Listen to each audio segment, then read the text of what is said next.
wako sasa, mikono juu, moyo wazi kabisa.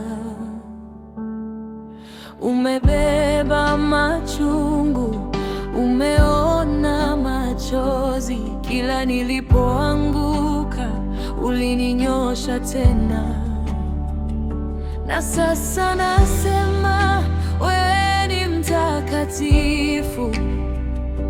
Ufalme wako uje ndani yangu. Utawale Bwana, utawale Bwana, tawala moyo wangu, tawala maisha yangu.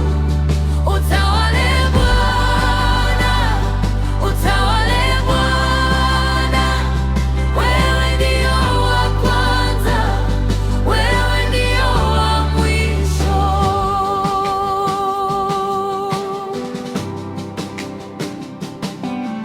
Ukosefu mnayeyuka unapogusa jina